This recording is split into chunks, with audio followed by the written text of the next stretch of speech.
Welcome to the fifth part of the chapter Gravitation. Gravitational waves we have to study today. Gravitational waves are nothing but the waves which is emitted by the different or the various astronomical objects, and these are detected by the different kind of the instruments. The various instruments are designed to find out or to detect or to study gravitational waves which are emitted by the different astronomical objects. And this was predicted by the Albert Einstein in the year 1916.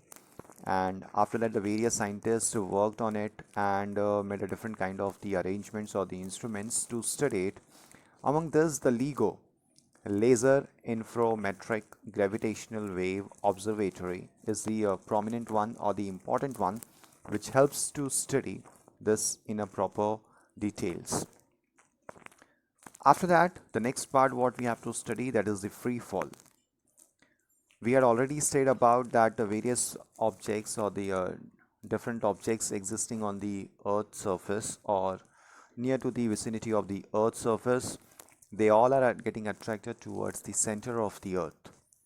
And suppose if I am talking about this particular Earth's surface and any particular object is over here, it will be attracted towards the center of the Earth.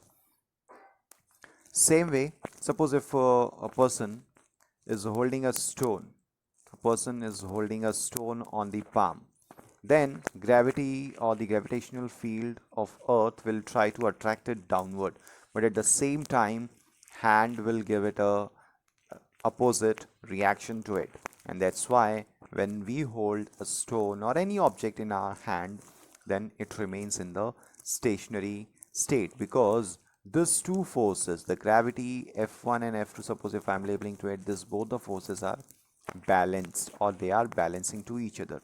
Suppose suddenly we remove hand from this, we are removing it, we are taking it backward, then what will happen? The force, this force will be emitted, this force will not be there. So in that case, what will happen? The object will go down further, it will go down further, means it will fall down. In this particular situation, if we will consider this entire setup in a vacuum, then only one force will be acting downward. The one force will be there which will be acting downward, means that object will go towards the center of the Earth. If we are neglecting the air and the friction between the air and that particular object, in vacuum of course it is not there, but in a reality, if we are neglecting that part, then the fall or the dropping of object will be called as a free fall. Now we had already said about the kinematical equation. The first kinematical equation what we have studied, that is V is equal to U plus AT. This already we have studied. If the object is at the stationary state at the initial stage, then U will be 0, and in this A will be written as G. It will be written as G, means if I want to write down this entire, the velocity of that will be equal to V is equal to GT, the first one. Second one, if we are talking about the second kinematical equation, if I want to write down, then that is equal to S is equal to UT plus half AT square. In this case also, this will be 0 and A can be converted into G. So our equation will become S is equal to half GT square. Same way, the third kinematical equation, when we are talking about the third kinematical equation, is a V square is equal to U square plus 2AS. In this case, again this factor will be 0 and A can be written as G. So 2GS will be equal to V square, the third kinematical equation. Further is, next we have to study about the value of G is same for all objects at a given places on the Earth. When we talk about the value of G, it is irrespective of the mass of the object or the size of the object. It is the same for each and every object.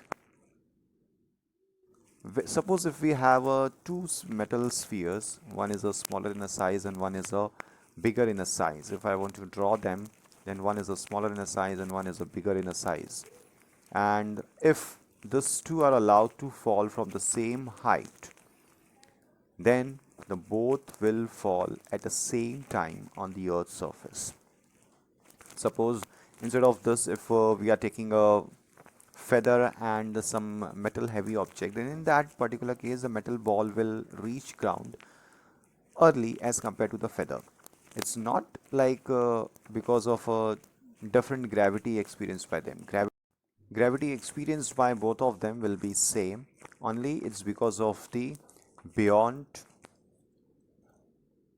and the frictional force on the stone are much less than the weight of the stone, whereas if when we talk about the feather, there is a more beyond force to it and the more frictional force to it, and that's why the feather requires more time, or it takes more time to reach up to the surface of the earth.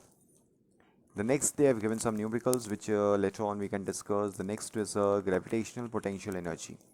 When we talk about the gravitational potential energy, in this particular case, we have already said about the potential energy. The formula is mgh.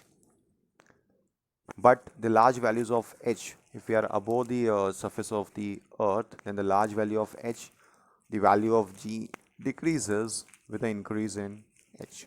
It's but obvious that already we have seen in a previous part, if we are moving away from the earth's surface, then the height is increasing, and due to that the value of g is decreasing. So it is more appropriate to assume the value for potential energy to be 0, and smaller distances, that is the height of the potential energy is less than 0, that is it is a negative. In that case this will become a negative. The further part is a escape velocity. Escape velocity is nothing but to move any particular object out of the gravitational acceleration of the earth. In that, if we want to take it, ball is thrown upward, its velocity decreases because of the gravitation of the earth, and the velocity becomes 0 after reaching a certain height. And then after that only the gravity acts on it, and the ball or that particular stone, whatever we are throwing upward, it comes downward. The maximum height depends on the initial velocity of that particular object which we are throwing upward, and the equation is nothing but v square is equal to u square plus 2as. The further part is the final velocity of the ball can be find out with the help of this particular formula, s is equal to minus u square upon 2g. Here negative indicates only that it's acting or it's moving in a opposite direction of the gravitational acceleration. So this is about your escape velocity. If we are talking about any particular object, if we want to throw it outside of the gravitational field or the gravitational acceleration, in that particular case the speed what we require, that is the 11.2 kilometer per second, the escape velocity for the earth or the spacecraft which we want to send out of the gravity of the earth is nothing but the 11.2 kilometer per second. Again, they have given some numericals which later on we can discuss. The next part and the last part of the chapter, that is the weightlessness in space. Weightlessness in the space is nothing but a situation where person or a particular object feels like a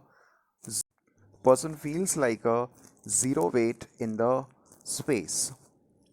In this particular case, the spacecraft is at a so high, or it's too far from the Earth's surface, due to which there is a difference in the value of g. The value of g when we are talking about is only 11% less than its value on the surface of the Earth. The height of the spacecraft is not the complete or the only reason by which the person or the particular object feels the weightlessness. It just because of the spacecraft is not falling on the Earth's surface because of its velocity. Along the orbit, the only force acting on it is the gravitational force of the earth, and therefore it is in a state of a free fall.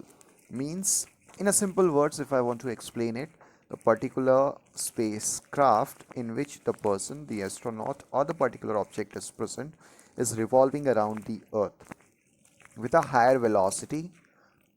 So, and if any particular object is dropped from the hand of the astronaut, then it also feels like a free fall, because at that particular place only a gravity is acting on it. So if a particular object or the spacecraft is revolving around the earth orbit or around the earth, then in a same way the object which is present inside it, whether it is the astronaut or the particular object, is also revolving with the same velocity, and due to that the astronaut or the object feels like a weightlessness. So this is all about your chapter gravitation. Now about the numericals and the exercise, your work is to try them, and whichever questions you are not getting, keep that note with you and post it in a Google Classroom or type as in a comment in this particular video. Numericals, any difficulty, whatever you are facing, you can post it in a Google Classroom.